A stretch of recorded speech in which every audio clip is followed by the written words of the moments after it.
commercial que géostratégique ou militaire. Et c'est ce combat-là, politique, au sens, à nouveau je le redis, le plus noble du terme, que nous mènerons sans relâche pendant l'année qui vient, que le président de la République a lui-même mis dans le débat lors de son premier discours à Athènes et lors du discours dont nous allons bientôt fêter le premier anniversaire, dit discours de la Sorbonne. Nous avions dit il y a un an, et le président de la République l'avait porté haut et fort, que la question migratoire, la question numérique et d'un espace numérique européen unifié et la question de la transition écologique serait centrale dans l'élection européenne. Il avait vu juste.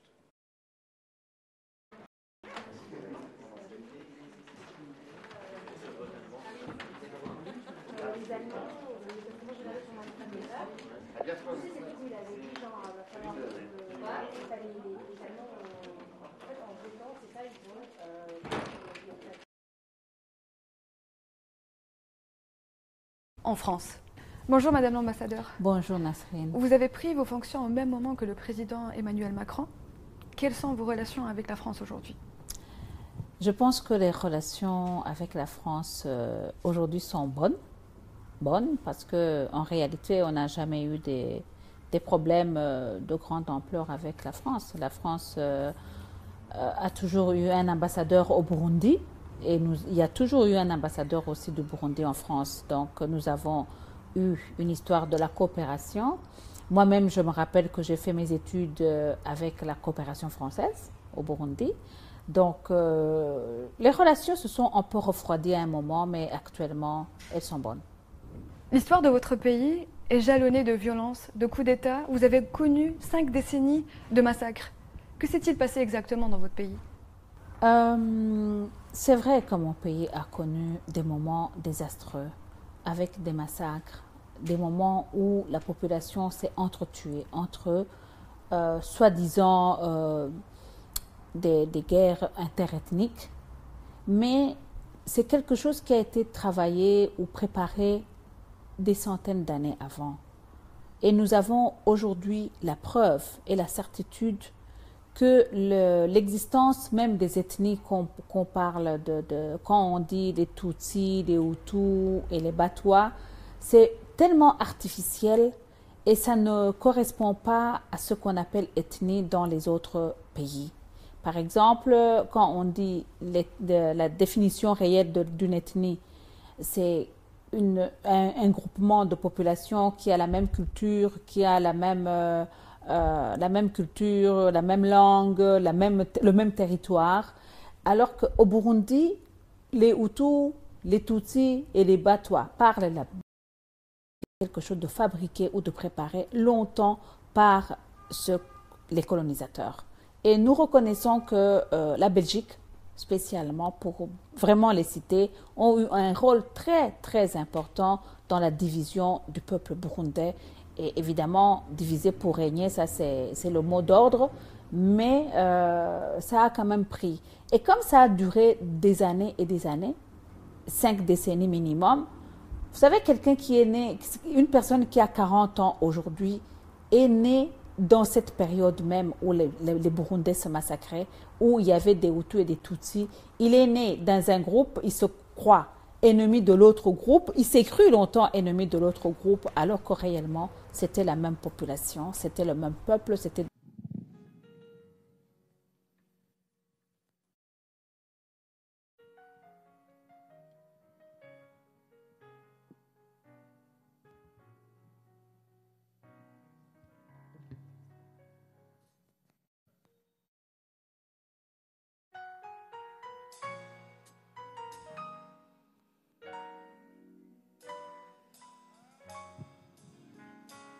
I will keep you in your home.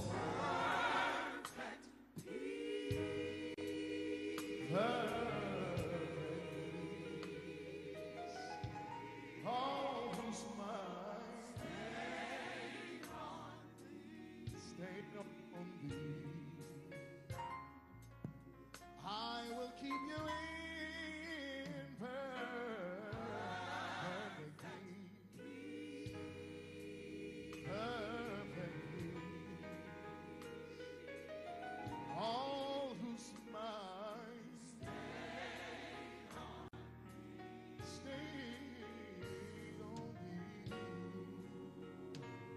that the earth is the Lord's and the fullness thereof. The world and dwell therein all belong to Him who has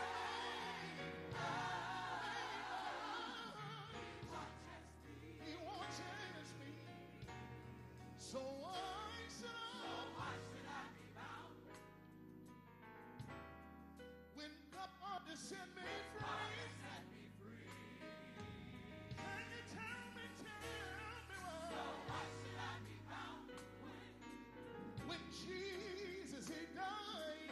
Jesus died for you and me. This is what He did, yeah. He has lived in.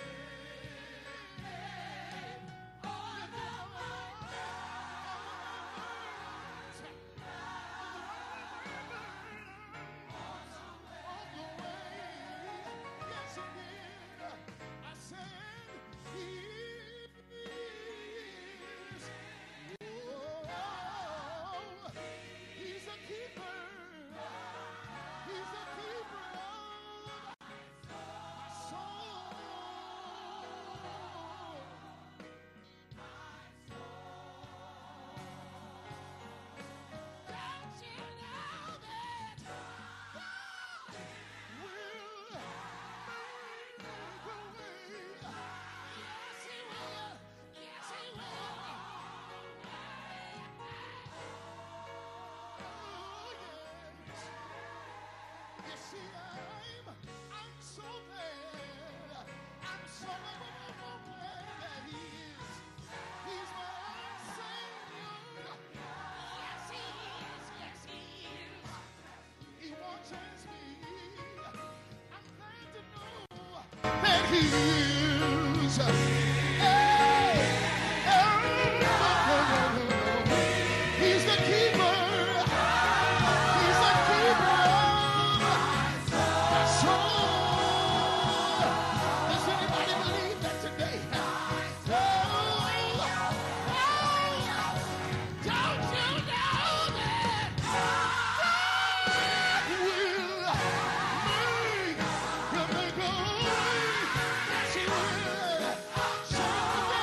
God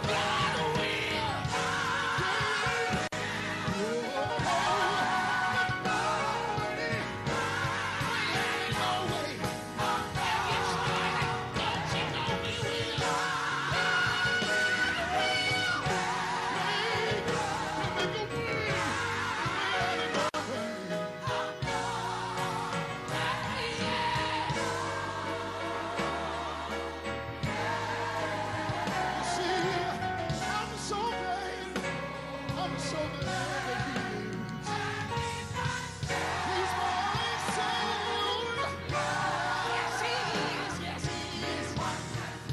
He watches me. I said that He is. Yes, He is. He's a keeper. He's a keeper. He's a keeper of. He walks with me. He talks with me. He tells me that I is on. I said He is. He's a keeper. He's a keeper if you want to be kept. He's a keeper if you want to be kept. Won't He do it? I said, won't He do it? I said, won't He do it?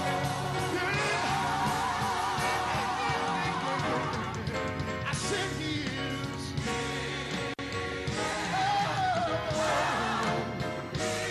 He's the keeper. He's a keeper of my soul. Hey, my soul.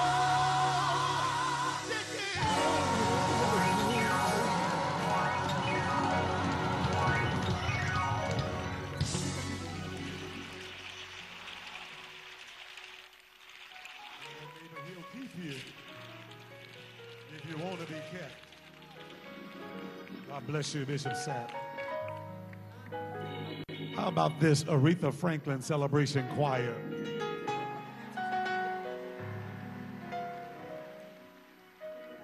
At this time, we call to this podium and to this desk. Even in that. But I cannot ignore the sadness that I feel in saying goodbye to a woman I was privileged to know and who I long admired before I ever had the chance to meet her. Whether I was a teenager in a basement party in New York City looking for that special someone to dance with to Ain't No Way, or a departing Attorney General of the United States, surprised and delighted that she came and sang America at my farewell ceremony. Aretha Franklin has always been a part of my life. And I think all of us can truly say that. It is hard to imagine that magnificent voice has been stilled, that compelling presence has gone too soon. Now, she was born a princess. Her family made her so. But it was through her talent, determination, and care for others that she became a queen.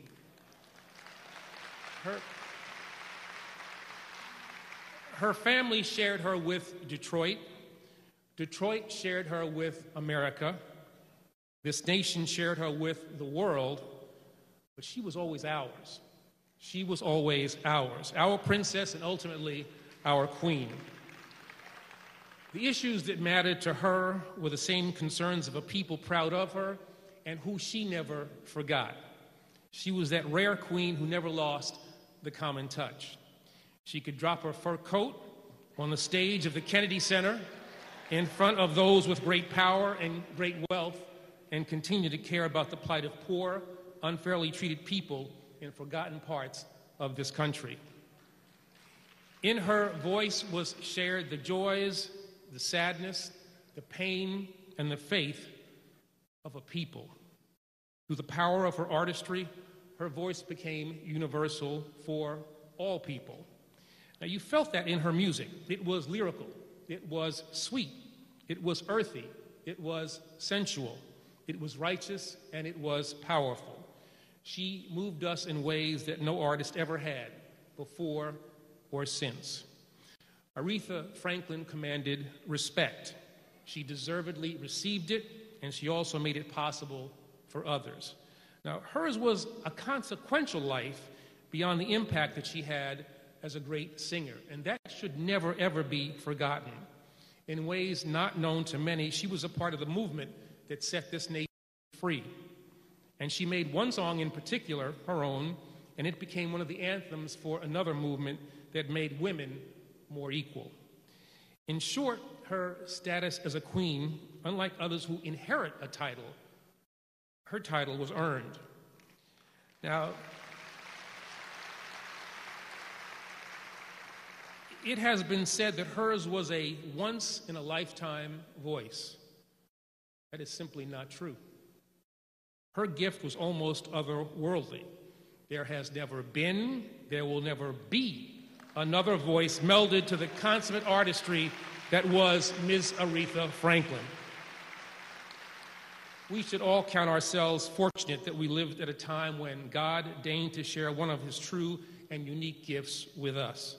Those who came before us and those who will come after us will not have the same privilege that we all have had. She made our lives richer, and she made our lives better. She made this country both more sensitive and more just. Aretha Franklin made the world more beautiful and more understandable. She comforted us, she moved us, and she inspired us. God sang through her. Now, I know that she is in a better place and is surrounded now by so many that she missed for far too long.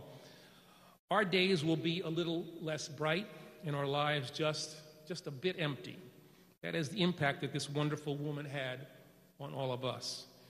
We must now find joy in her continuing ability through her recordings, her videos, to connect with one another, especially with those that we love, with in the unique way in which she describes so much of what we all experience. Now, I'm going to end by paraphrasing words from what is probably my favorite Aretha Franklin song. Though she won't call anymore, and we'll sit and wait in vain, our love is true, and it's all for you, Aretha Franklin. Rest in peace, my queen.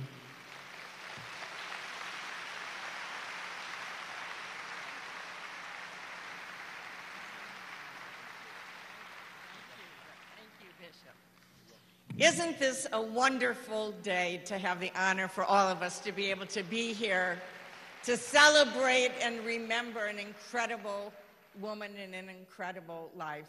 Sad but joyful today. The Spirit of the Lord is in this place, and Aretha Franklin's spirit is here as well.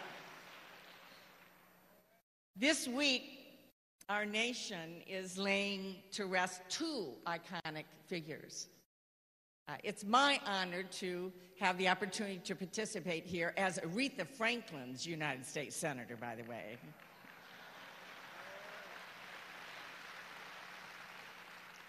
In a while, I'll fly back to be a part of Senator John McCain's funeral tomorrow.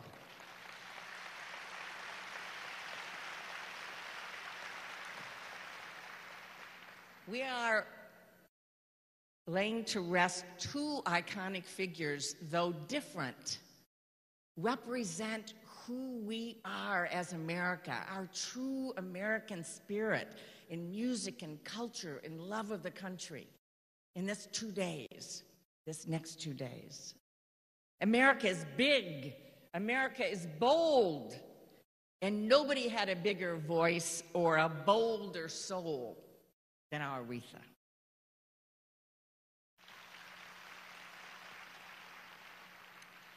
When I flew a United States flag over the Capitol the day after her passing, and when a bipartisan group of lawmakers introduced legislation to award Aretha the Congressional Gold Medal, which we intend to do,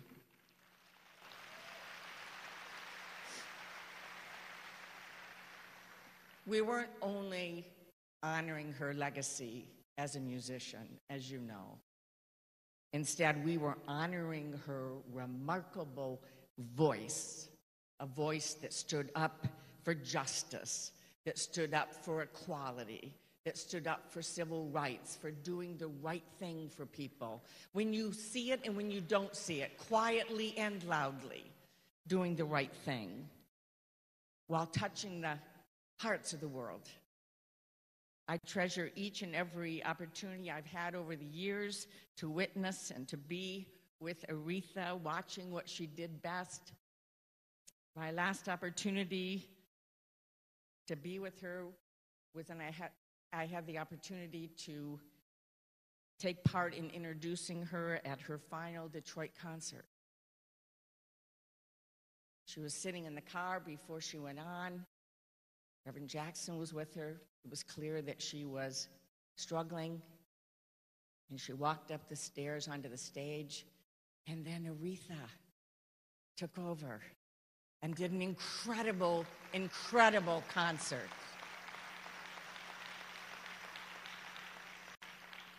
And I was there in 2015 at the Kennedy Center Honors when Aretha strolled onto the stage with jewels and furs and floor-length fur, sat at the piano, and started to play and sing Natural Woman. And she brought President Obama to tears, as we know. And in those final majestic notes, she stood up. She went to the center of the stage. She tossed the fur coat and raised her arms and brought every single person to their feet in that auditorium, including me. And I just had to yell out, "Detroit is in the house."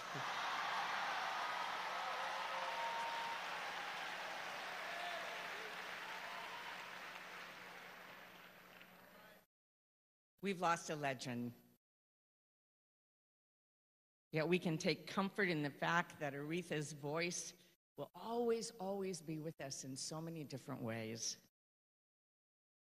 Aretha Franklin was the undisputed queen of soul, and this city is and will always be her kingdom.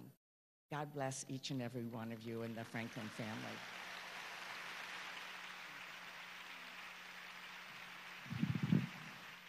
Please, everyone, stand to your feet.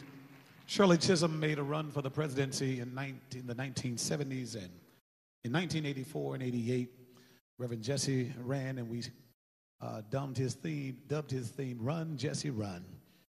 Al Sharpton gave it a shot, and we didn't see Barack Obama coming. We declared that it would never happen.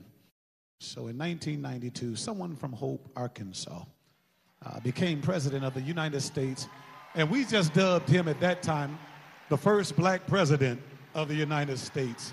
Please receive the Honorable William Jefferson Bill Clinton. Give God praise for Lady Hillary Clinton here as well.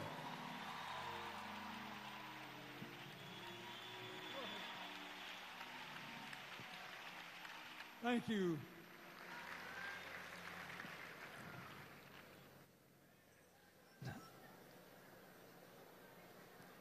Thank you, Bishop. Reverend Smith, Mrs. Ellis, members of Aretha's family, for giving Hillary and me a chance to show up and just say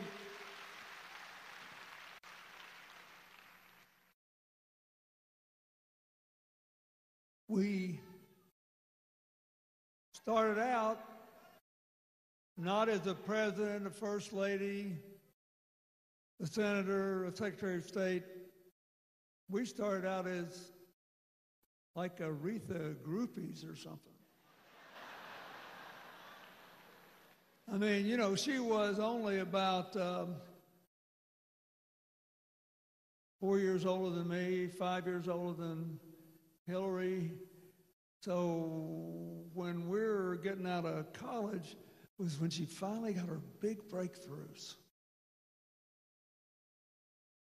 It's one thing I want to say to all the young people in the audience. Yes, she had the voice of a generation, maybe the voice of a century. Yes, she was born into a musical culture. Yes, she sat on the steps in her home and listened to Art Tatum, maybe the greatest jazz pianist who ever lived, play. But she also worked for years, I mean years, springing out of the church and the gospel music to the R&B clubs, the jazz clubs, the places where soul was being born, the places where rock and roll was being played. When nobody was paying particular attention. I went back and reread her autobiography the other day, and I said, oh my God, when she was making her way, she actually opened a jazz club for John Coltrane, and he did a set after her. Why am I saying this? This woman got us all here in these seats today. Right? Not because she had this breathtaking talent, which she did. Not because she grew up, as Attorney General Holder said, at least a princess of soul because of her father, her mother, her relatives, but because she lived with courage, not without fear, but overcoming her fears.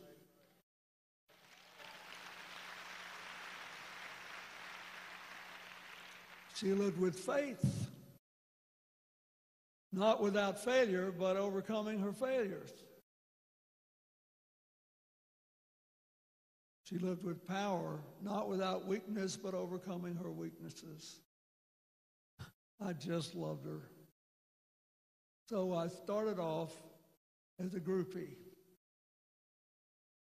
And then I said, oh my God, this woman who has sung for America when Dr. King was killed. You know, all these political conventions, including mine. At least President Obama and my inauguration ceremonies and various things. And I even talked her into coming to the Rose Garden to sing for the Emperor and Empress of Japan. Thought it might loosen them up a little, you know, it'd be good.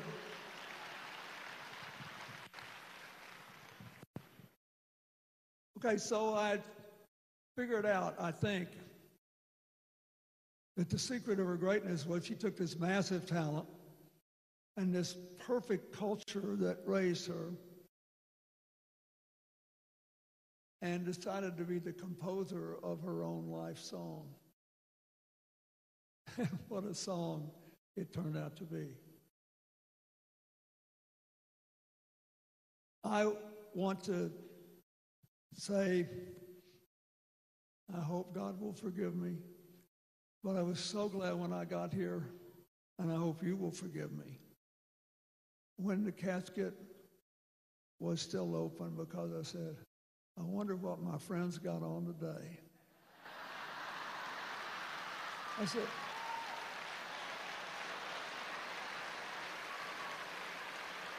I want to see what the girl is carrying out. One last thing. For all the wonderful things Aretha did for me, all the great events she appeared at, my most enduring memory of her was almost happenstance, for I was there at what turned out to be the last public singing she ever did. At Elton John's Aid benefit last year, in the Cathedral of St. John the Divine in Harlem, just a couple of blocks from my office.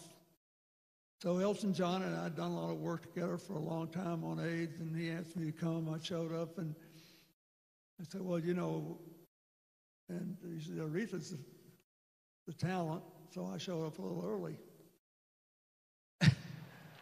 And I was like a grade school kid. Here I am, you know, old gray-haired guy. So sure enough, she heard I was there, and she summoned me back. And she's sitting there, I mean, obviously desperately ill, gaunt. She stood right up and said, how you doing, baby? I said, well, I'm doing better now. And she said, well, look at me. I finally got thin again.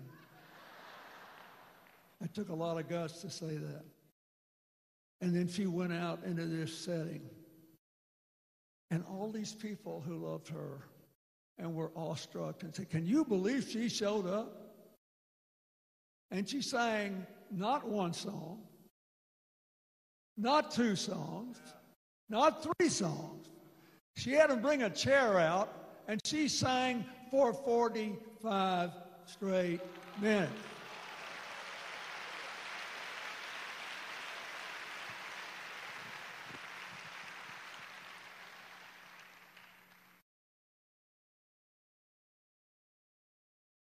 That's what I want to say to the young people here, the people who may not even know the names of the people who were influences on her. I went back and was literally awestruck reading her autobiography at how generous she was to call the names of dozens of gospel singers and musicians, of artists, of soul singers that most people don't know.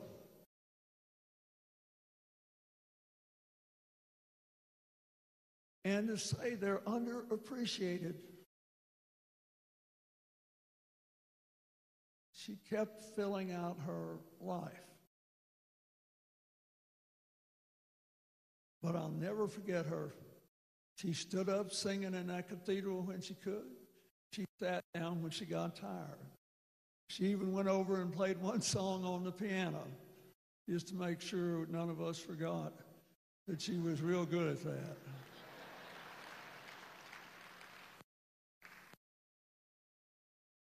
So, our friends, our family member, our mother, our grandmother, our aunt, or whoever, she did as she dominated our ups and downs and joys and heartbreaks when we started off listening to her first on the radio, right into buying the records. Then you got tapes. You had to have a tape deck. The CDs, then you had to have a CD player. Now all you need to do is carry one of these little phones around. If you're as ancient as I am, it seems incredible, all the music in the world right here. But she did this great thing, knowing she could not live long. And she even told the audience that that day she had gotten a good medical report. I have no idea if it's true or not, because it was after I left her. But I know one thing, she wanted them to sit back, relax, feel good, and listen to her sing and not worry about how long she was going to live. Now, we're living in a time where a lot of the virtues I just described to you are not very much in fashion. She cared about broken people. She cared about people who were disappointed. She cared about people who didn't quite succeed as much as she did. She wrote about them all in her book. And I can tell you, I've had an editor. Her editor was eating her. Aretha, leave these people's names out. Nobody knows who they are. I do. And if they don't know who they are, they should have. So, this is what I think you should remember in this time about this magnificent woman. She worked her can off to get where she was. She took the gifts God gave her, and she kept getting a little bigger every day. So, it's the best I can do.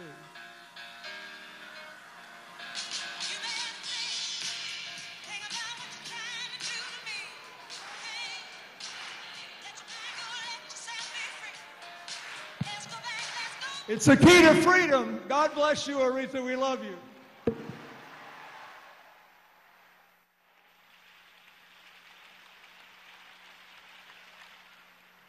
The one and only president, the president of the United States, President William Jefferson Clinton. At this time, Audrey DuBois Harris is going to bring to us one of the hymns of the church. And following that, we're going to go to church with Pastor Shirley Caesar and Tasha Cobb and the Aretha Franklin Concert Choir. Let's receive them this time.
Join with all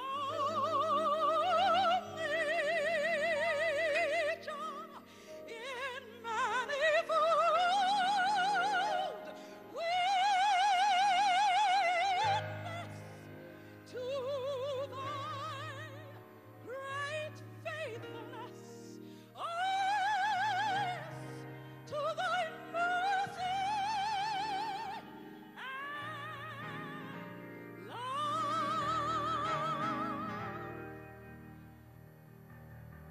Pardon for sin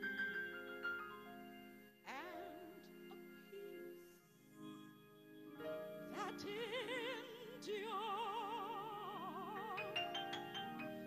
Thine own dear presence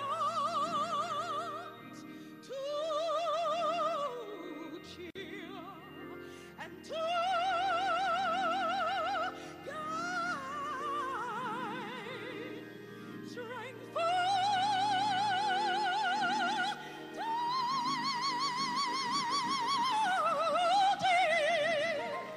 and bright hope for tomorrow.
been faithful to anybody? I said, have you been faithful to anybody? Hey, Lord. Yeah.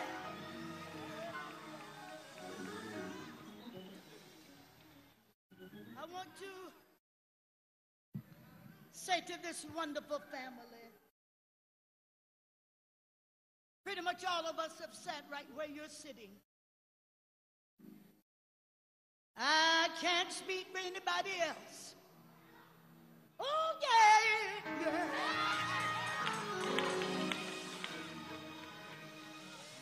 But I can tell you that in spite of everything, he still lives. Yeah. And I'm kind of like Aretha when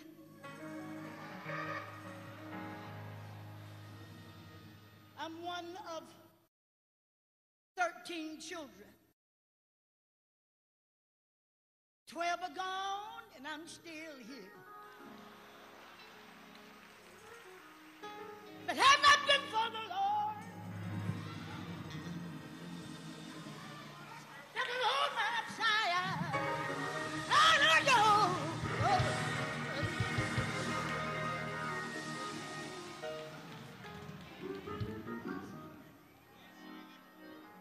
But I want to say to the family, to be absent from this clay house is to be in the presence of the Lord. All we can say is sleep on Aretha. There's nothing that we can do to turn it around. I often wonder when I see people on their deathbed and they breathe their last breath. I just have to believe that God grabs that last breath. I saw my mom when she breathed her last breath. When she let it go, God grabbed it. So I want to say to the family, be not dismayed. Whatever betide, God will.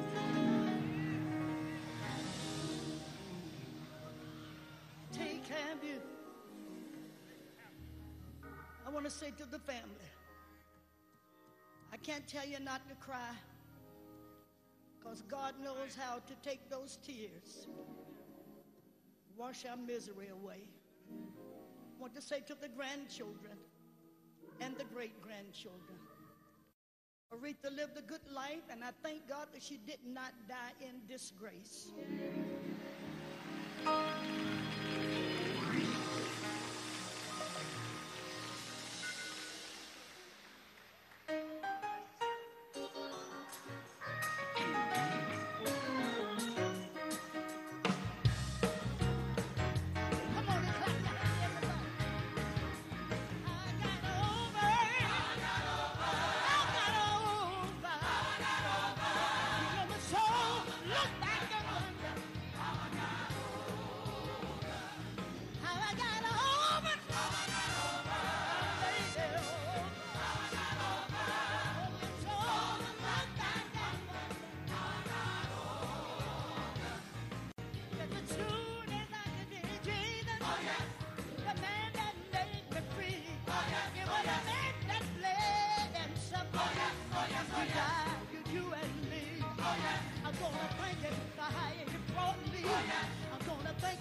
Thank you.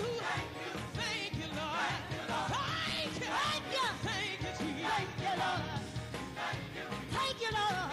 I made it over. Thank you. She made it over. Thank you. Thank you. Thank you. No more sickness.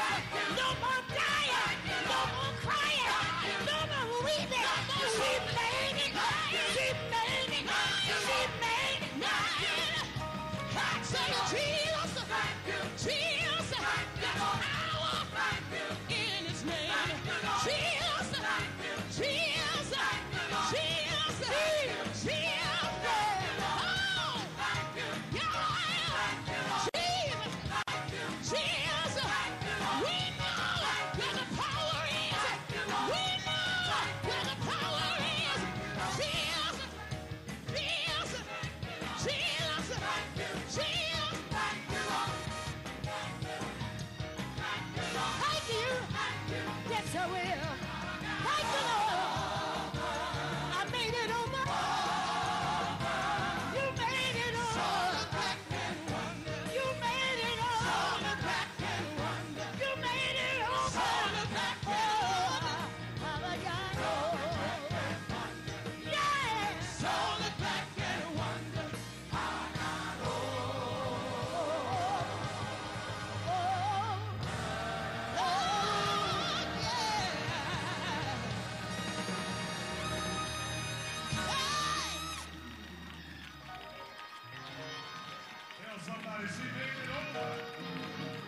Tell somebody she made it over.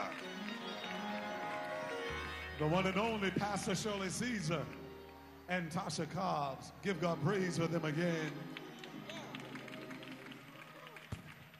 I present to you at this time the people's judge, one who always had the back of Miss Aretha Franklin. It was at that time when the press came after her, when her home had caught on fire in Bloomfield Township. And they were making some other accusations, and it was the people's judge. He wasn't even on TV at that time, Greg Mathis.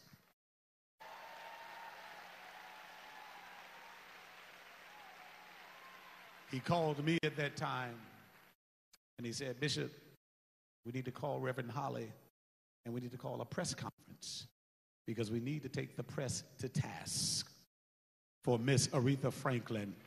Give God praise for one who had her back, Judge Greg Mathis. He'll be followed by Reverend Dr. Jim Holly, who will be followed by Brenda Lawrence, and then the Reverend Donald Parsons. Let's receive them in this order. Thank you, Bishop. As you heard, we call him first. Give a big hand to Bishop Ellis. Brought my program up here. Tyler Perry tried to buy it, so I wouldn't sell it to him. I better keep it in my hand. Isn't this a great privilege to be able to participate in the homegoing of the woman who has been named by every credible source as the greatest singer of all times? Isn't it a great privilege? God has blessed us to be here.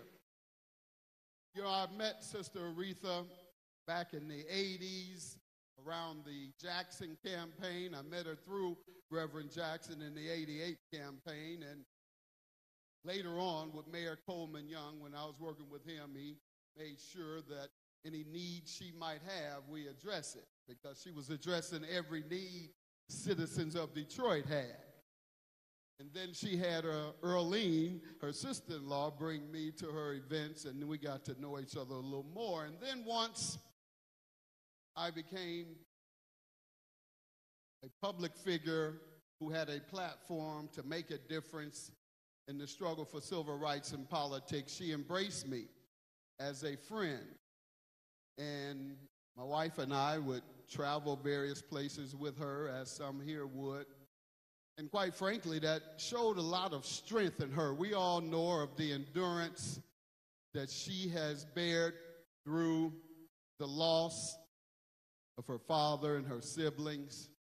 But I personally observed a different type of strength that she wanted to portray to the public.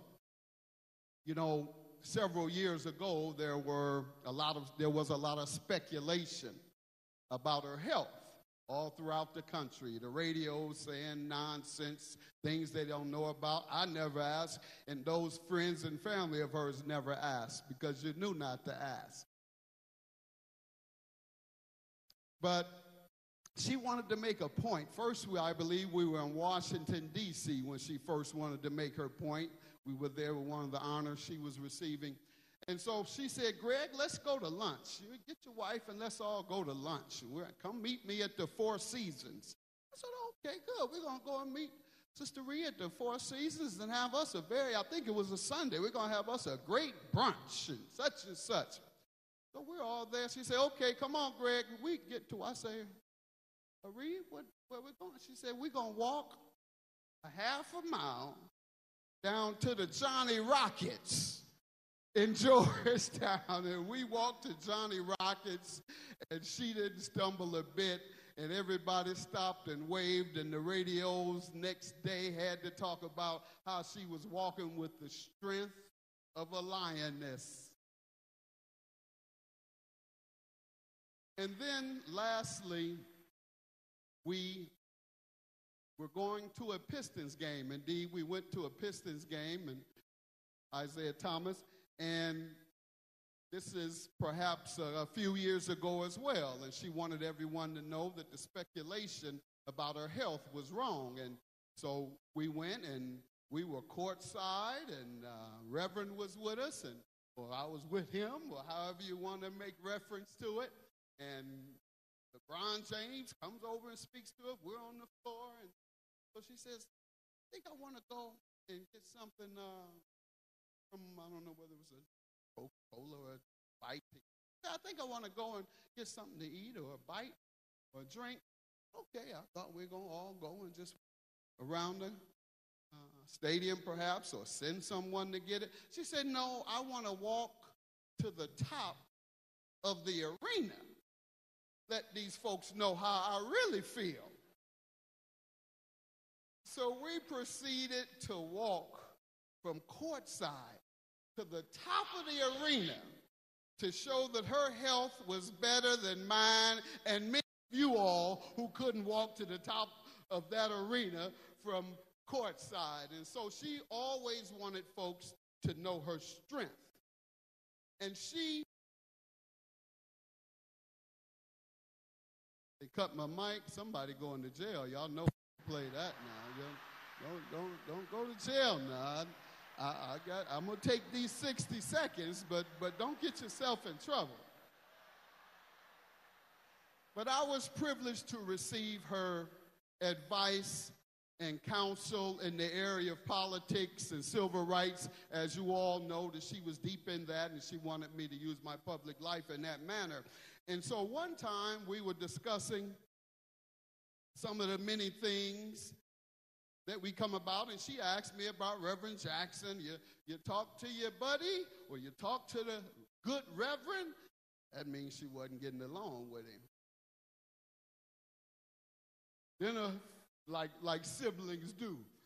Then a couple months later, I talked to Jesse. I said, oh, he must be doing what she wants him to do. Oh, yeah, he's on the other side. He's marching for this. He's doing a great job. And so she would call me quite frequently, about monthly, and I, for the most part, had to wait on her call, because the few times I'd call her, I'd get my feelings hurt because her number had been changed.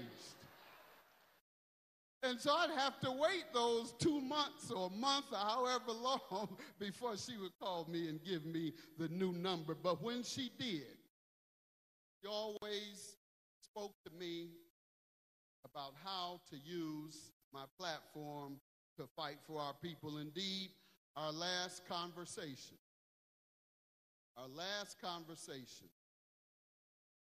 and probably shouldn't speak on this, but because the governor was here earlier, but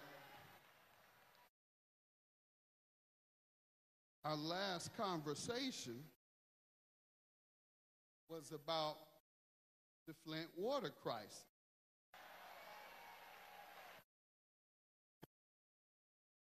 Where we know now that the governor's office ordered that the city of Flint be taken over, they changed the water supply and it poisoned the people. So we talked about how in the last couple of months they stopped distributing bottled water. Have not replaced the pipes, maybe 5%, but distributing bottled water. So we discussed it. I said, yeah, they've stopped distributing the water, Greg. I said, well, yeah, Sister Ree, I may have to get on up there and fight again, and such, etc. I say, but you know, they got me a little bit last time on television. They said, the judge, you out of order. That's not your fight. Stay on television and he and ha and entertain us. So I said, I don't know, Ree. He said, what are you scared? You're supposed to be from Detroit. What you scared of? So in that vein, her last words to me were taken, this is the honest, her last words were taken from the greatest song she's performed. Somehow it made me feel that she respected me, because the words she gave, when I told her, okay, I'll go back up there, she said, yeah, Greg, you go back up there and you sock it to him. So in honor of my sister, I'm going to Flint and I'm going to sock it to him, sock it to him, sock it to him.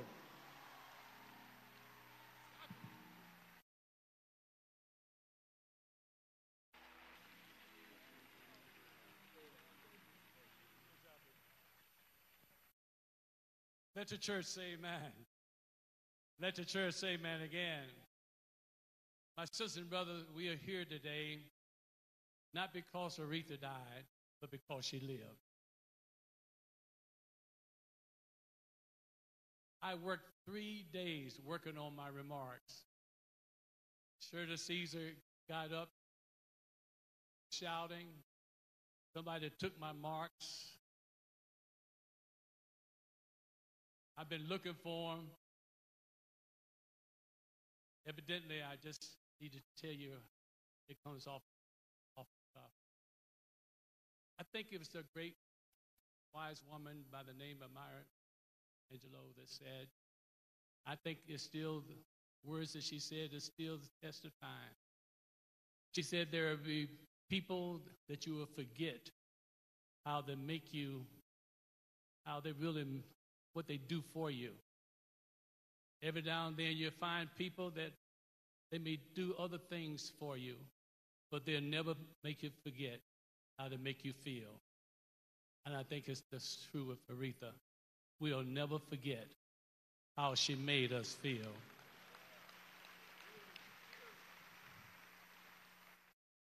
I'm not going to bother you this today with a lot of remarks, long, because the bishop has already told us.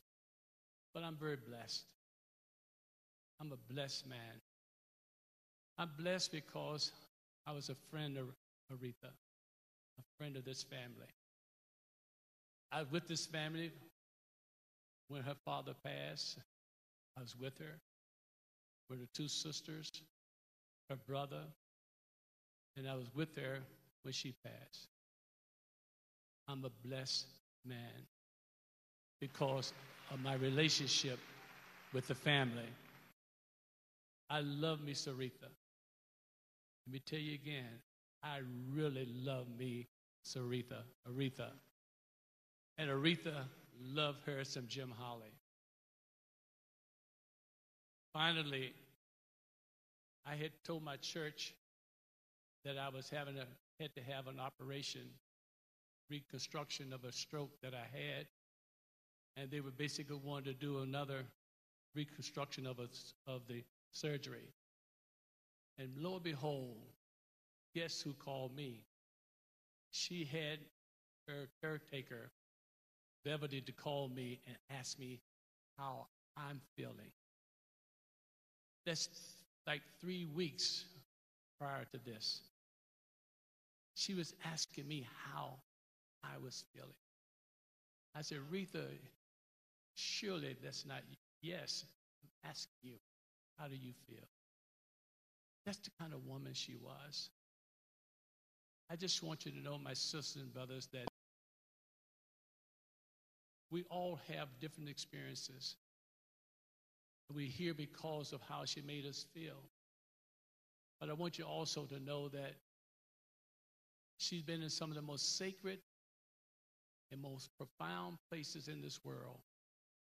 And she never forgot Detroit.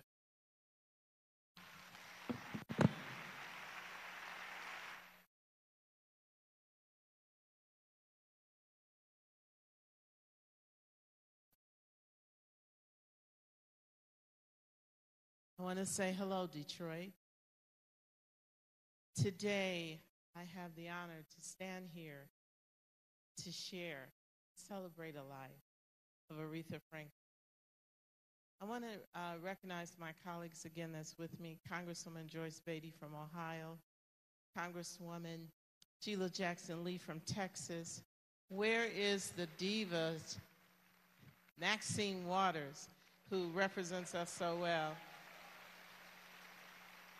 And my colleague Debbie Dingle was here as well. Sheila Jackson Lee has submitted a resolution to be presented to the family. There's so many accolades and amazing accomplishments that Aretha Franklin has received throughout her life. I want to talk about a gift she gave me, and I want to talk to every woman in this room. So it's amazing to me she has so many friends, because we all feel like we're the special one, because she made us feel that way. When I got that phone call when I was elected mayor, and she said, may I speak to the mayor? And I said, yes. She said, hello, this is Aretha. I want you to know how proud I am of you. And she said, I'm having an event and I want you to come. I said, no, wait a minute. Who you say you are? And she said, Aretha. And she said, the event will be, I said, no, excuse me, ma'am, but you mean Aretha Franklin, like Queen of Soul, Aretha Franklin? And she said, she chuckled, she said, yes. I said, oh my goodness, anywhere you want me to be. But from that moment on, having the opportunity to talk and to see her perform her art, to see her love her family, oh, her grandchildren. I had to listen to about how great and amazing you are. I want every woman in this room, because someone said, what do you take away from Aretha? Here's a woman who had accomplishments more than anyone I have known. And she called me, the little black girl from the east side of Detroit, to say she was proud of me.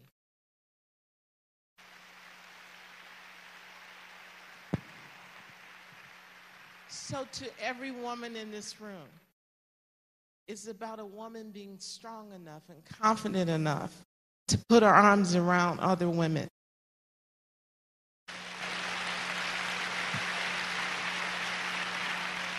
It's also about, when you listen to her lyrics, and she went through life, she lived life. And when you live life, life has moments where it's not very kind. She never gave up.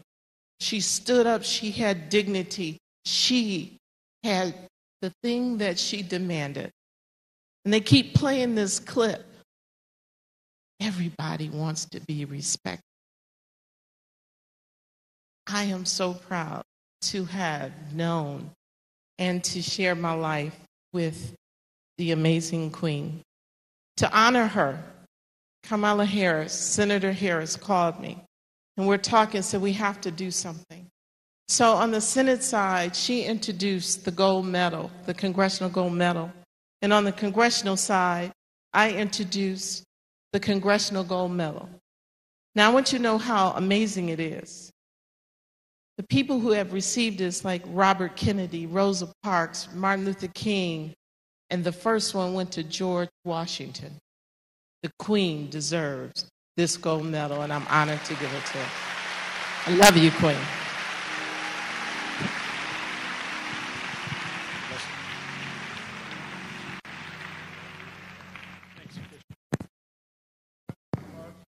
God bless you. It's a wonderful time to celebrate the life and times of Aretha. My reason for standing here is because Aretha was an awesome individual. Aretha the unique, Aretha the incredible, Aretha the incomparable, Aretha the rarest gem of all, with amazing abilities to make all of us feel exceptionally special. She was a special person. I've always felt, from a lot of years, a part of this family. I met Aretha a couple of years ago when I was 17. What happened? It seems like only a couple of years ago when I was 17 and met Aretha after one of those youth days on Fifth Sunday at New Bethel, way back in the day with Mr. Lucille Lemon and Thomas Shelby and Pastor C.L. That was a whole lot of years ago. I felt a part of this family since that point. I had a lot of meals at the Queen's house. When I wasn't there, I was over at Cecil's eating Earlene's croquettes. Awesome times with this family. Look up a lot of sons, and Eddie sneaked over from Detroit over to Chicago to church. Get him back and put him on the bus and send him back home after church was over. This family was my family, but Aretha left a tremendous legacy, a legacy of unique skills and abilities, the way she nuanced the notes and cajoled the words and the lyrics, her ability to move at any register and shape the tone to her own voice and take ownership of the song was an amazing skill. There was absolutely no one like Aretha. She was our musical therapist. With the fingertips of her melodies, she touched our passion, our pain, and our protest. She had this unusual ability to take you to church no matter where you were. And she'd find a way to get you to was I never loved a man or do right woman. It didn't matter. Before it was over, Aretha was going to say, the doors of the church are open now. She had that wonderful church feeling in her soul. There was no one like her, and I don't believe there will ever be another like Aretha. She left us all, we believe, too soon. Make it on this present, because many of us have not found out yet how to manage our misery. And I thought I would just give you a few pointers along the way, if it's okay. I first want to just suggest that most of us have spent so much time thinking about living, we've not thought about dying at all. And so I'd just like to remind you that sleep is a death you wake up from every morning. And death is a sleep you'll have to be resurrected from. I just thought you'd like to know that God has given us the ability to share intimate moments with people we find a part of our genetic pool, and we're bound together by commonality of blood, personality, and family roots. Thank God for all of this. But at some moment and time in life, these earth suits we have, just like a person needs a space suit to escape the atmosphere, you cannot survive in the genetics of our own atmospheric conditions without an earth suit. And at some point in time, you will have to give up the earth suit. Because after all, we are only spiritual beings having a human experience. And I thought it would be important if I just told you a couple of things to put you at ease. Death one is the admission we pay for living, except we pay on the way out instead of on the way in. What I'd like to tell you is this. First, death does not hurt, life does. Scoot your chair up and stay awake. Death does not hurt. Dead people don't cry. Dead people pain. Thank God that God has given Aretha the freedom she needs to soar. After all, you'll remember, and I remember, that Aretha had phobias, and we discussed it about flying. She took a lot of lessons, invited me and a lot of others to come over and get on that flight with her from Metro Airport, and then she changed her mind. I remember that, but I'm here to tell you she's lost her fear of flying today. She's no longer afraid to fly. Matter of fact, I've simply come to tell you, I know that we've spent a lot of time saying she's departed. But I've come to tell you she's had a status change. She's no longer with the departed. She's now counted among the arrived.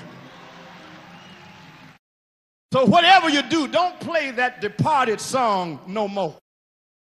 Because she's arrived. Well, how do you know she's arrived, Pastor?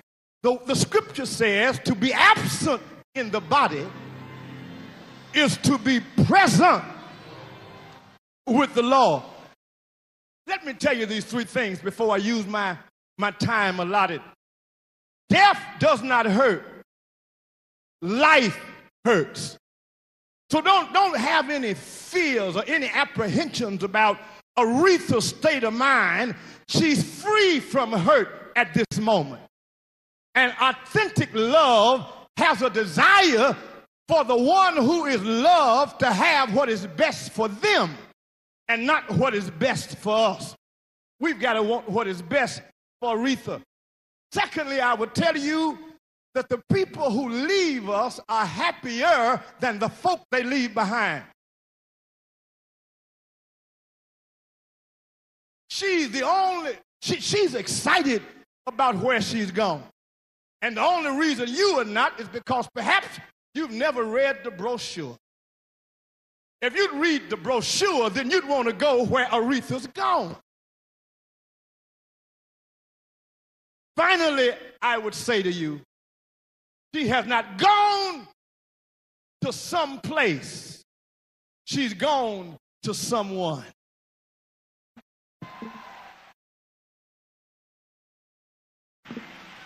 The Reverend Dr. Donald Parsons, the one and only.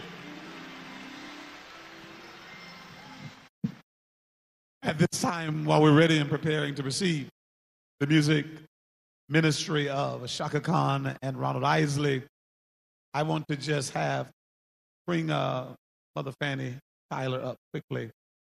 Mother Fanny Tyler. And listen, God bless Miss Aretha Franklin to rise to an astronomical height where she has met all kinds of individuals, including presidents of the United States, kings and queens. But she never forgot those individuals who she counted on back at home. This is Mother Fanny Tyler. This is the one that Miss Franklin trusted to send her messages. This is the one that Miss Franklin trusted to deliver the mail. This is the one that Miss Aretha Franklin wrote checks to and gave to, and she delivered to many of us.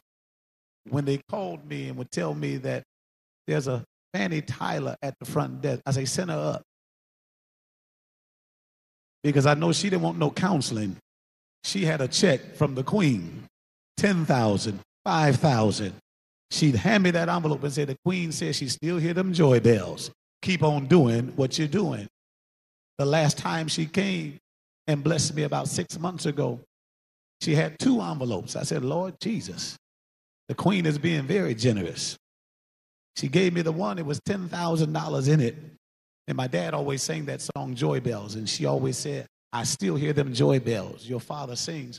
And I said, well, what's that other check for? She said, that's for your brother. There's 5,000 in there. I said, he don't hear no joy bells. This is the one and only that Miss Franklin would trust with her checks to deliver, to bless people, benevolent causes, churches, pastors, students that needed tuition. This is the mail lady of Miss Aretha Franklin. I want you all to stand and give Mother Fannie Tyler a great big hand.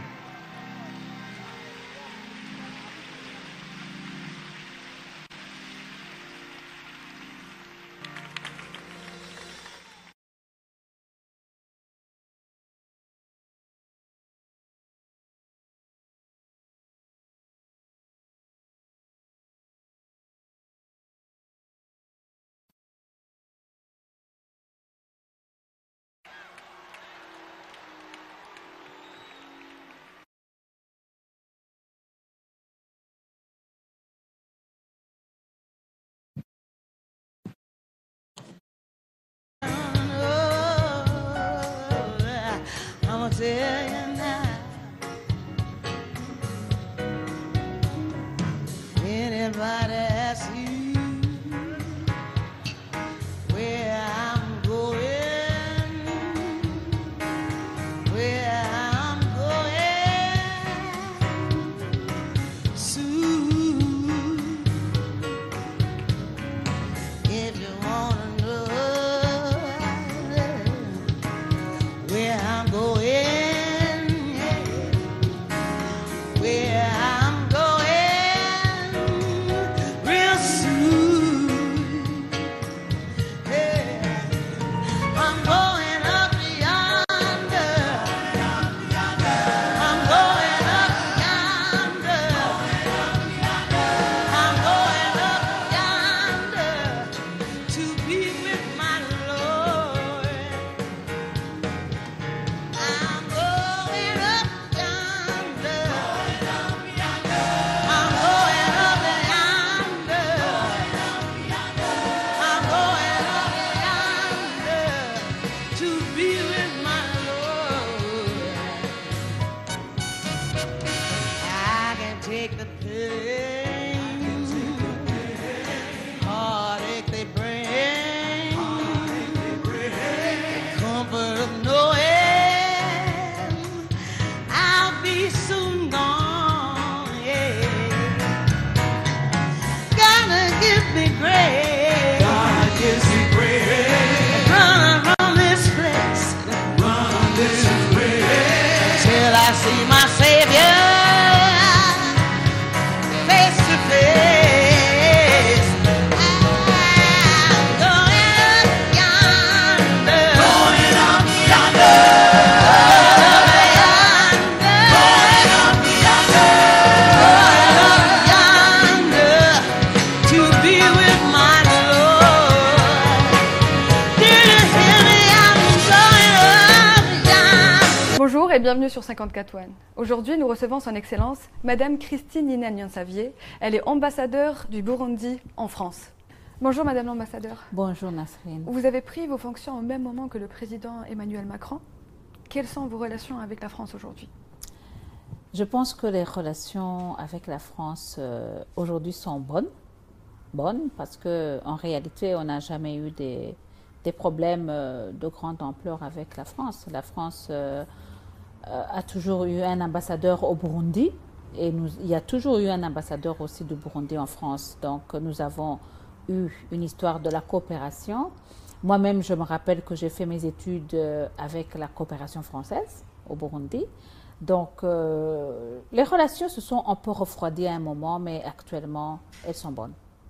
L'histoire de votre pays est jalonnée de violences, de coups d'État. Vous avez connu 5 décennies de massacres. Que s'est-il passé exactement dans votre pays?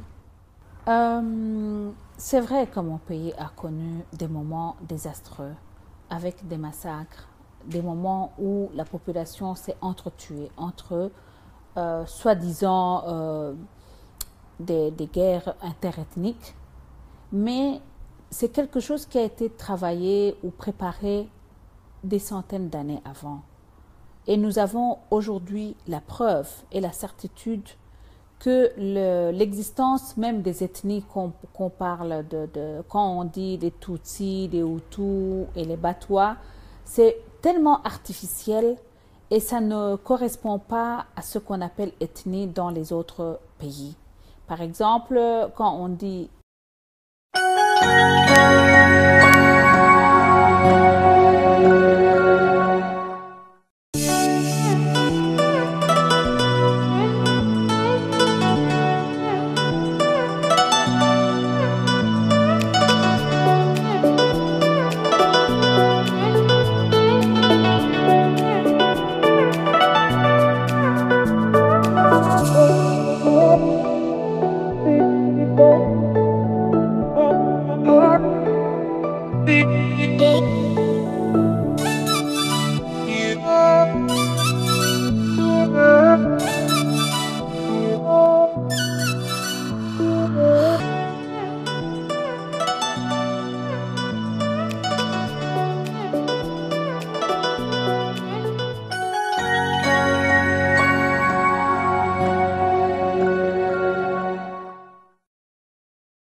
Bonjour, Eloi Lemoine, je suis ravi de vous accueillir à Villeneuve-Triage, qui est le lieu de remisage des collections historiques de la RATP.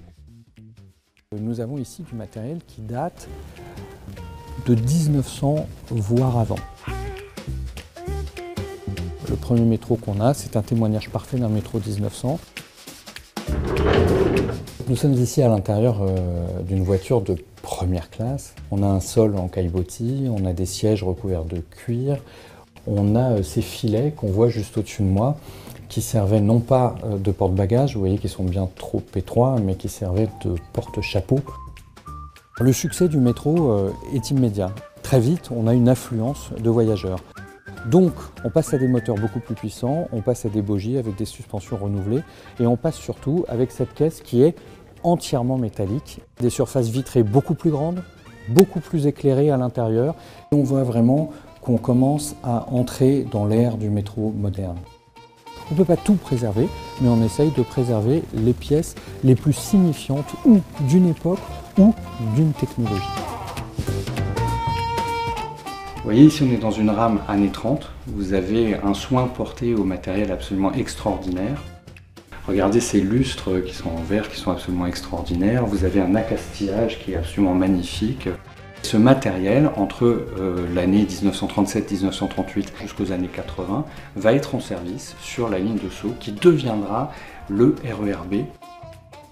On a vu l'histoire du métro, l'histoire du bus évidemment est bien plus ancienne. Quand on parle d'une modernité du bus, on pense aux années 30, et c'est la série des TN. Avec le TN, on passe à une capacité supplémentaire. On est autour de 50 personnes transportables dans un bus. Par ailleurs, très vite, on passe à des vrais pneus en caoutchouc, à des vraies suspensions. Donc on a un confort qui est considérablement accru.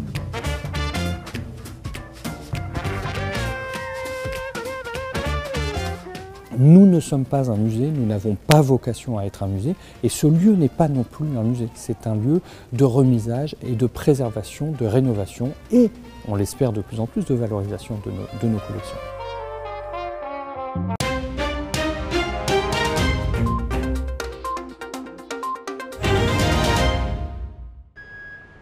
Aujourd'hui, Almudena va devenir une citoyenne britannique. C'est l'aboutissement d'un processus entamé il y a plusieurs mois pour cette mère de famille d'origine espagnole. Et même si elle vit à Londres depuis près de 20 ans, ce n'est qu'après le vote du Brexit qu'elle a entrepris la démarche de naturalisation.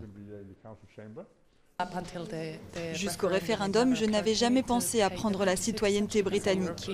En tant qu'Européenne, je me sentais très à l'aise ici. Mais maintenant, avec toute cette incertitude et vu qu'on ne sait pas vraiment où vont les choses, j'ai pensé qu'il valait mieux que je devienne britannique. Comme elle, de nombreux ressortissants de l'Union européenne ont décidé de franchir le pas. Car même si le Royaume-Uni a conclu un accord préliminaire avec Bruxelles, qui garantit le droit des quelques 3 millions de citoyens européens sur son territoire, beaucoup se méfient.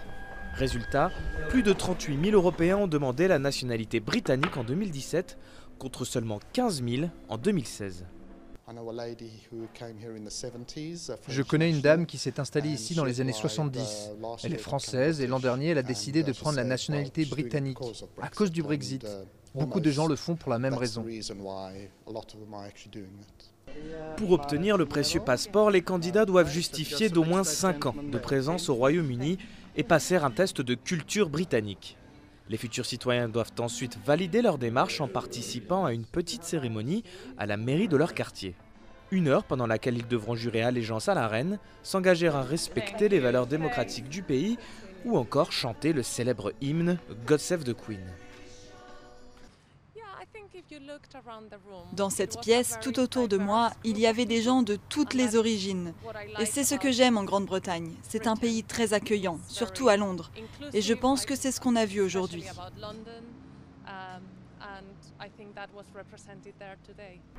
À l'heure du Brexit, beaucoup de ressortissants européens préfèrent devenir britanniques plutôt que de risquer de perdre certains de leurs droits.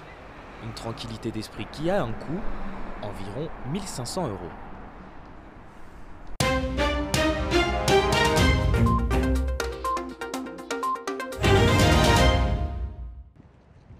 Faire un jogging ou du yoga sur son temps de travail, c'est presque devenu banal en Suède. Près de 70% des Suédois font du sport au moins 1 fois par semaine et certains employeurs poussent la pratique à l'extrême en rendant l'activité physique obligatoire, comme la marque de vêtements Björn Borg. Si on veut que les employés aillent mieux, soient plus productifs et soient meilleurs sur la durée, alors il faut que tout le monde fasse du sport. Rentabilité, cohésion des équipes, réduction des arrêts maladie. Selon plusieurs études, le sport au bureau bénéficie à tout le monde, salariés comme employeurs. C'est super bien, une initiative géniale. C'est sympa de s'entraîner et de trouver le temps au quotidien. En Suède, maintenir une bonne forme physique est perçu comme un devoir de l'individu envers la société. Au risque, pour ceux qui se laisseraient un peu aller, d'être la cible de moqueries ou de se retrouver exclus. L'important, ce n'est pas que plus de gens rejoignent ce mouvement et l'acceptent, mais plutôt de trouver des manières de s'opposer à cette culture, oser la remettre en question et trouver des alternatives qui permettent de faire des choses ensemble et d'avoir un lieu de travail qui n'est pas marqué par l'idée que tout le monde doit faire du sport.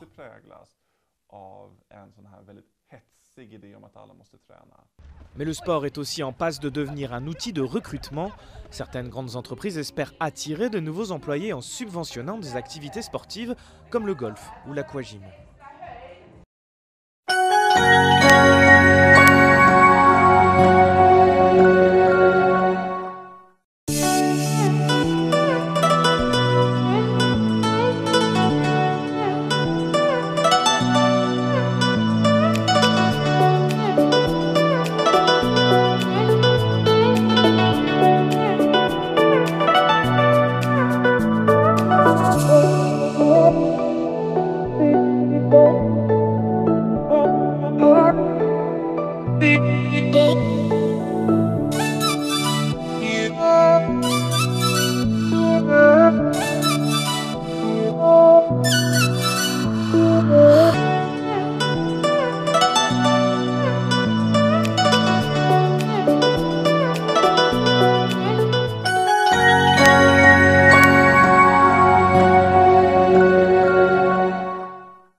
Décossé, décortiqué, c'est la fin de la saison de la noix de cajou dans le nord du Mozambique.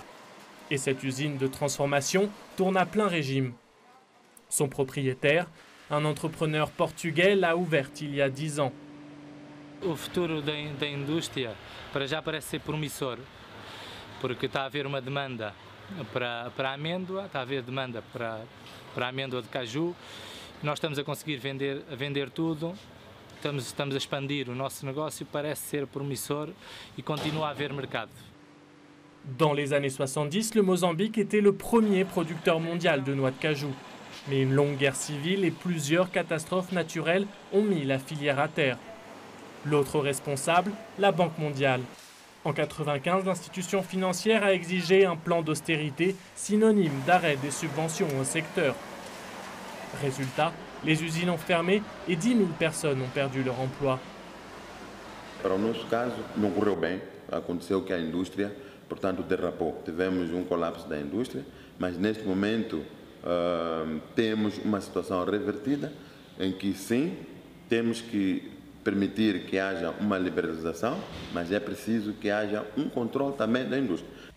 Depuis, le gouvernement de Maputo est parvenu à redresser le secteur.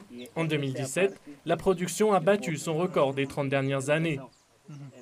Ces plants, cultivés à l'Institut national de promotion du cajou, sont distribués gratuitement à des petits producteurs comme Armando. Il vient tout juste d'ajouter 500 pieds supplémentaires à sa plantation. Está suficiente porque não é igual antigamente como vínhamos, que estava no 30, 25 quilos, agora que está a subir para 70, pouco suficiente. Grâce à sa production, Armando a gagné en 2017 près de 3 fois le salaire minimum d'un agriculteur au Mozambique, de quoi se payer une moto et financer l'école de ses enfants.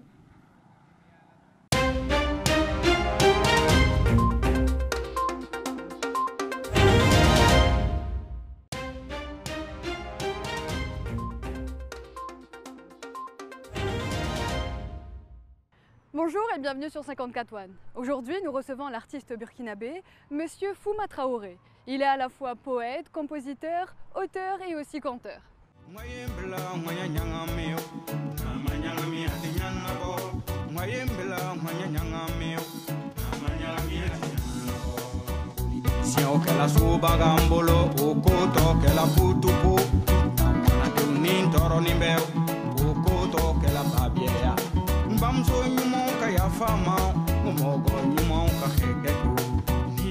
Bonjour Monsieur Fumobo Yekati. Bonjour Nasrin. De votre vrai nom? Foumagan Traoré. Très souvent en Afrique, les noms sont porteurs de messages. Exact. Quels sont les vôtres? Alors mon nom, Fumobo Yekati, Foum c'est le diminutif de mon nom Foumagan, qui veut dire lève-toi et affirme-toi. Et Mobo c'est le surnom de mon père qui veut dire vieux sage, avec des connaissances bien entendu. Et Yekati qui veut dire l'invincible. Voilà. Donc l'ensemble des trois, ça fait Foum, Mobo, Yekati. Vous faites partie des pionniers de la musique engagée au Burkina Faso. Exact. Et vous avez aussi chanté pour Thomas Sankara. Oui. Que pouvez-vous nous dire sur cet album? Je commençais d'abord l'enregistrement de cet album en 1999. Mon premier, intitulé Prisonnier de volontaire, était déjà sorti bien avant. Et après, je me suis dit non, pourquoi pas un truc sur Thomas Sankara, qui a gouverné le Burkina de 84 à 87 et qui a été ensuite assassiné par son frère d'armes, Blaise Compaoré, et voilà, qui a été d'ailleurs conduit à la rue en 2014. Alors, j'ai chanté Sankara parce que on ne pouvait pas dire Thomas Sankara au Burkina en ce moment-là. Il fallait être un homme, il fallait vraiment oser et prendre le risque, voilà, accepter de perdre sa tête, ses privilèges ou son pain. Alors, chose qui m'a obligé d'ailleurs, qui m'a motivé à baptiser l'album Sankara avait dit. Alors, Sankara, c'est ce personnage politique très ambitieux et qui a fait ses preuves d'ailleurs. Parce qu'après avoir conduit son assassin, notamment Blaise Compaoré, je le dis clairement, qui est son frère d'armes, à la rue en 2014, la génération s'est inspirée de Thomas Sankara. Alors Thomas Sankara a gouverné de 84 à 87. 1984 à Detroit. She moved back into Detroit in the early 90s on the Detroit Golf Club course. And her home still stands as 4 doors down from my dad's house, our family home. And Miss Franklin, whenever she was giving her holiday parties at that home in Detroit, she would invite my dad, Bishop David Ellis, to come down and pray a prayer that everything would go all right. And she would give him a carry out. And sent him back home up the block. Reverend Jesse Jackson got to stay for the whole party. I told him that the other day. He said, somebody had to make sure everybody could get home. He has been a champion for civil rights down through the years.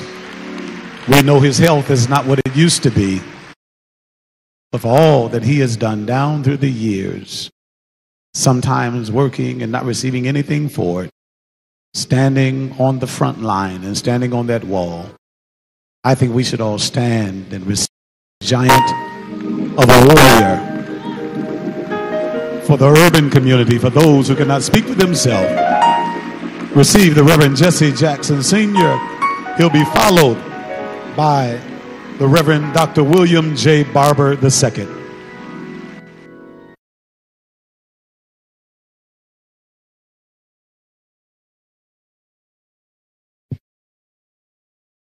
Pray. Celebration, but not a party. Wreath is not lost. We know where she is. Be in the mood of prayer and thanksgiving. Our God has blessed us to witness a powerful expression of his goodness today. Wreath was on this battleground for 60 years. Bow heads in prayer. Accept our petition, dear God. Search our hearts, you know our ways. Make us better, never bitter. Move fit for the journey. Thank you for Reverend C.L. Franklin. Thank you for Rita, Irma, Carolyn, and Cecil, bringing them our way. For the joy of their gifts, lessons they've learned, and lessons they've shared. Somehow let us leave this place today better off than when we came. We fall down, we get back up again, because the ground is no place for champions, and so we rise to higher heights. Amen. I was asked by the family to give some personal reflections. Known the Wreath almost 60 years, a lot of reflecting. I want Sabrina to stand again after these months of climbing and going down the hill. The one to put all this stuff together has been Sabrina. Give Sabrina a big hand, would you please?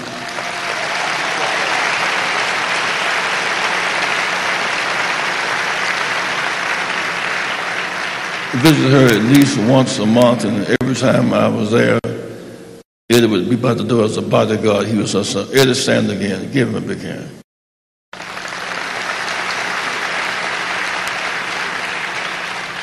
Cousin Brenda. Son Brenda, just singing, Sam.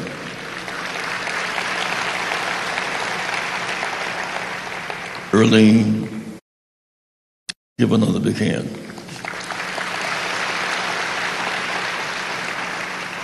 These no one's been more consistent than Will. Give Will a big hand. Give Will. Will has been strong. Will. He's been a trooper. I also want to, in the pastoral sense, thank the funeral home. Wreath was very sick toward the end. I was suspect that we should not open the body. But this funeral home, the Swanson, they've done a tremendous job. A big hand for O'Neill Swanson and his family. Big hand for O'Neill Swanson and his family.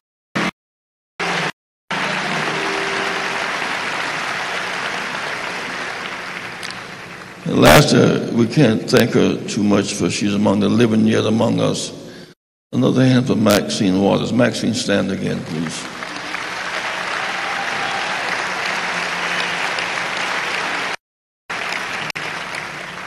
Three of my children are here today because this is a family affair. My son, Jesse Jackson Jr., and Santita and Dr. Jackie Jackson.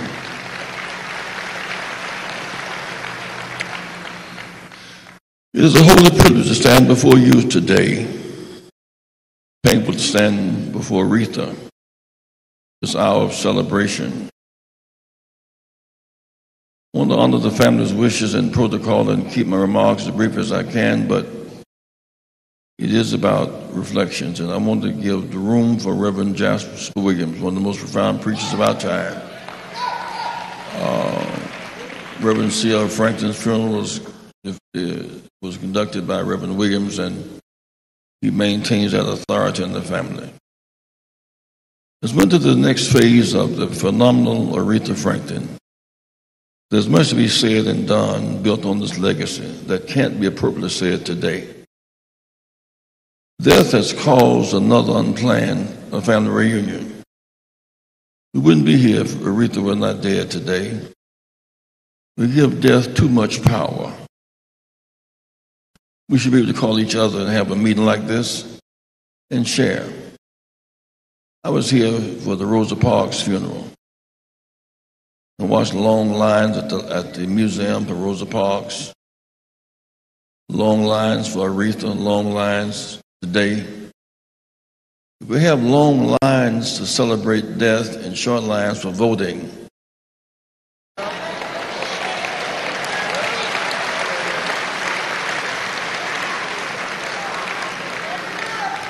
We lost Michigan by 11,000 votes. 100,000 Detroit unregistered.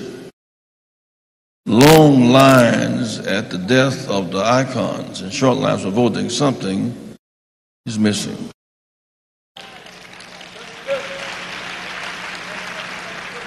For many of us from the Deep South, before internet and before the nightly TV shows, before Dr. King and Rosa Parks, there was Jet Magazine, the national black newspapers, and WLAC Nashville, Tennessee.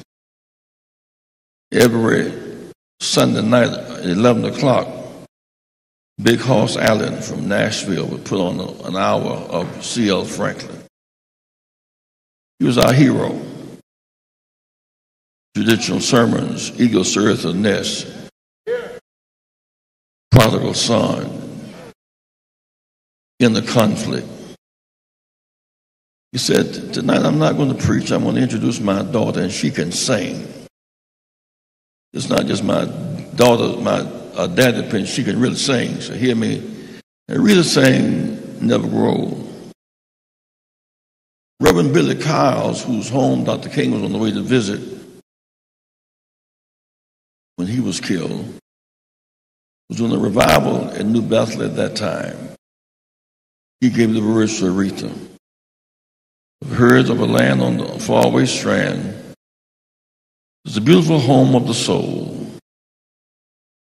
Build this Jesus on high where we never shall die, a land where we'll never grow old.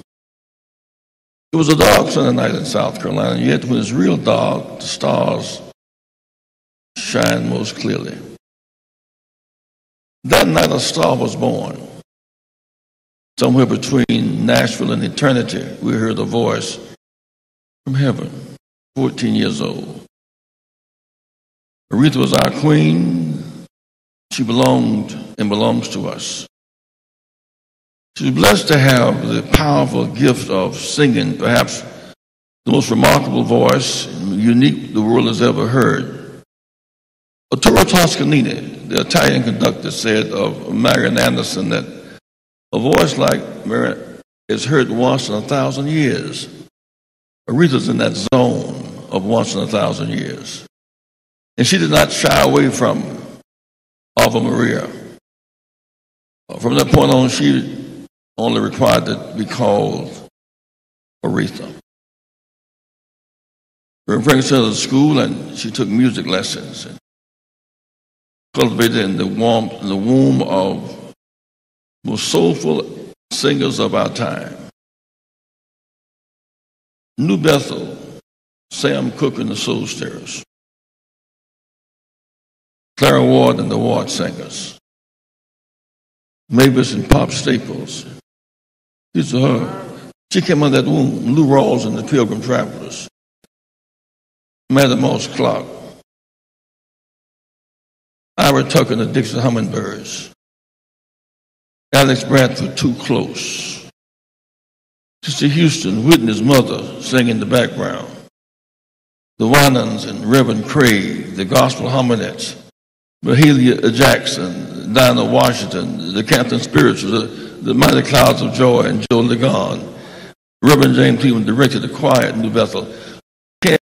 This womb, Reverend Gaither and Reverend Clay Evans, she had the gifts, but she had an environment that loaned itself to her developing. She was baptized in singing, struggle, and service. In 1942, when she was born, not in Detroit, she was born on the Mississippi River in Memphis, Tennessee. The river that carried our people up and down for 246 years. Where does Aretha's soul come from? The Mississippi River. And it's cradled between Tennessee and Arkansas and Mississippi. 233 blacks were lynched in Tennessee. 492 in Arkansas. 654 in Mississippi. We're taking an 11-city tour. Raise money and give you the money. But Dr. King was so unpopular, was under such attack, we couldn't fill up an auditorium this size with Aretha Franklin and Harry Belafonte. We stepped on the stage in Houston, Texas. On that stage, they put tear gas in the fan where they evacuate the building. She kept right on singing. She sang for Carter, Mandela, Clinton, Obama. But she felt as comfortable singing for Albertina Walker. Because after all, before we had the technology, there was Albertina Walker and Shirley Caesar and Cassetta George in the same group called the Caribbeans. I was called last week to see Aretha. I met with her at least a month for the last 3 years. Call late at night, Jackie would say, get the phones. Aretha's on the phones. We're talking 2 to 5. We'd pray a while and cry a while. When I came last Wednesday, Aretha was in a coma and had not been able to wake up or move in some days. And I was with Earlene. And I said, Reed, wake up, baby, wake up, baby. She opened her eyes. I rubbed the warmth of her hand one more time. Kissed on the forehead and said, it was a hard goodbye. We came back that night with Sabrina and had another prayer meeting with her. Her father's records were playing in the background. I thought as I left the last time, Shakespeare said,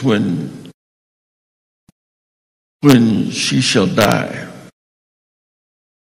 took her hand and cut it up in little stars, and she will make the heavens so fine that all the world will be in love with night. Aretha had the power to make the film directors cry. She touched all of us in a very deep and profound kind of way. As she got sicker, we would talk more and more. She would call late at night, and are you coming? I said, yes, I'm going. You bring Greg, and I'm not going to bring Greg, and only Bob and Greg.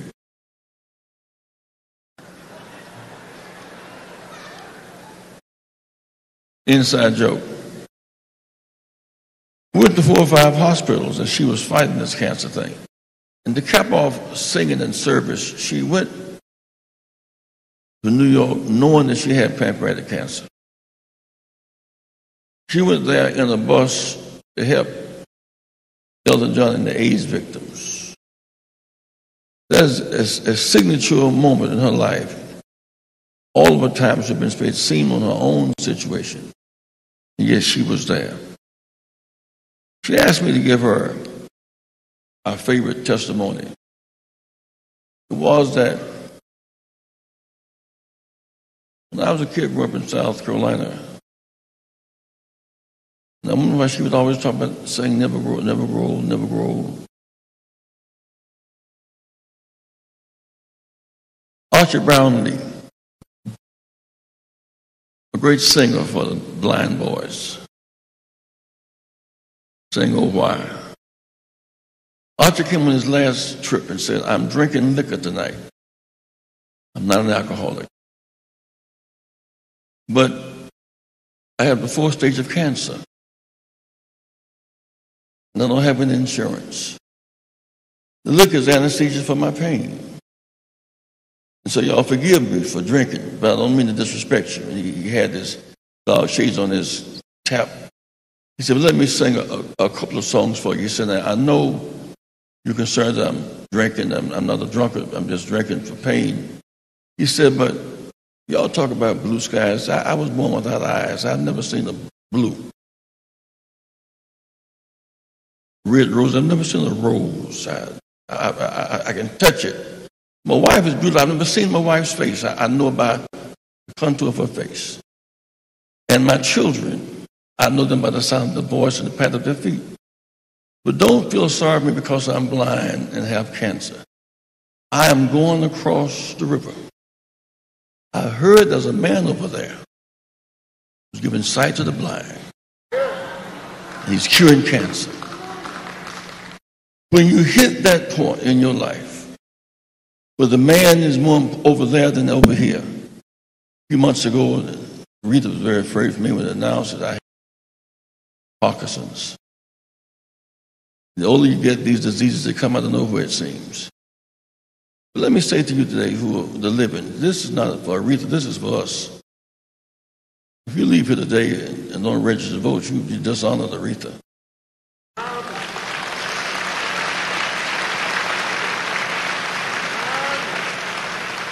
If you've heard all this singing, don't feel something wrong with you. I can only say now, when we met, we were maybe 15 years old. I'm now 77. We're 78 in a few weeks. Parkinson's is in trouble. I have the faith.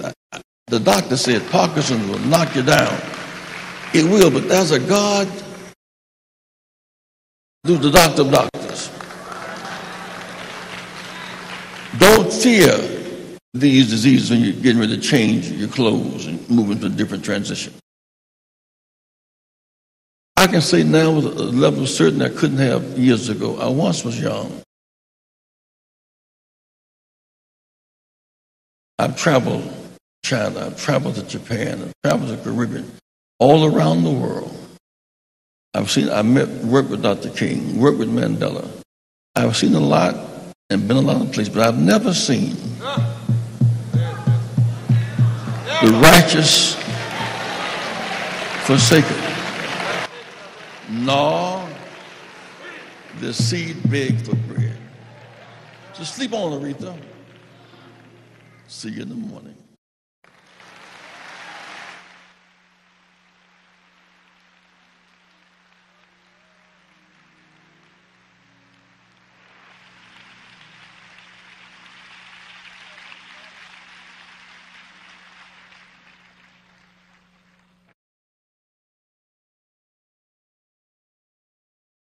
We thank God today for this privilege, for God's goodness. I was sitting over there talking to my friend Derek Johnson, the president of the NAACP, said also to Bishop Ellis, anyone that can get Bishop Jakes, Farrakhan on the same platform, and Shirley Caesar and Shaka Khan on the same platform, that's some kind of woman. But if we really want to honor them, I said we ought to have one of these after this funeral, just before election. Call all these same singers back, all these bishops back, all these ministers back, whatever small differences we have, put them aside, and let's have a televised revival and send people to the polls to vote.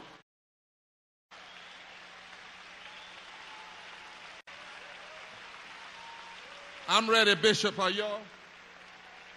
We can call it here today in the name of Aretha. The woman who won the popular vote for president invited me to the 2016 Democratic Convention. I spoke about this heart business. And afterwards, I got a call. Call said, "This is Aretha Franklin. I'm from Piney Woods, North Carolina. I'm not from the big city, Detroit." I hung up.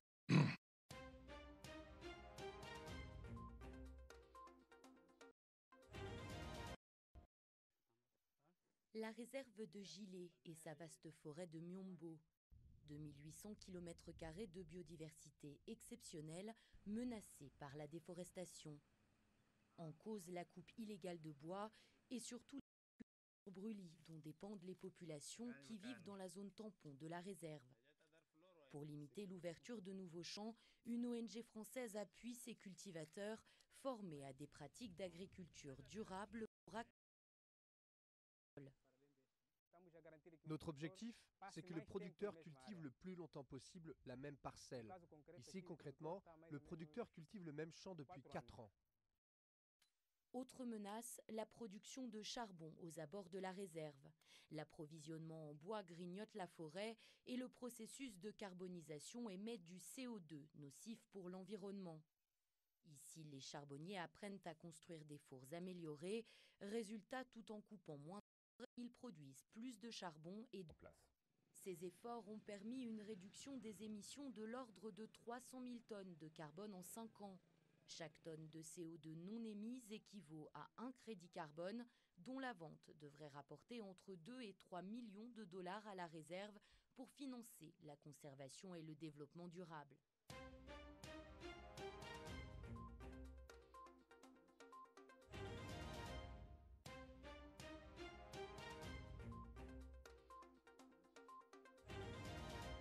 Wari lance MyWari, la nouvelle application qui va simplifier votre vie. Avec MyWari, vous envoyez et recevez de l'argent n'importe où, instantanément et à moindre coût. Vous payez vos factures d'électricité, d'eau et d'abonnement TV sans perte de temps. Vous achetez du crédit téléphonique moins cher, 24 heures sur 24, quel que soit l'opérateur. Téléchargez maintenant MyWari ou rendez-vous sur mywari.com.